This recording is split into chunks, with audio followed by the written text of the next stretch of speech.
আসসালামু আলাইকুম। চলে আসলাম ভারুকুণ্ড মাছ নেওয়ার জন্য, আমাদের পুকুরের জন্য পাঙ্গাস মাছ।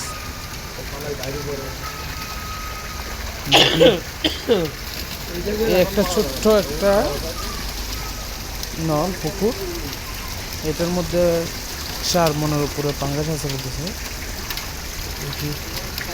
ছোট করে একটু জাল দিছিল,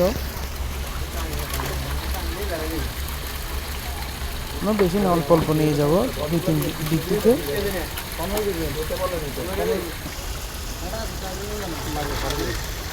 দেখি মাছ নিয়ে যাব পুকুরের জন্য আমাদের।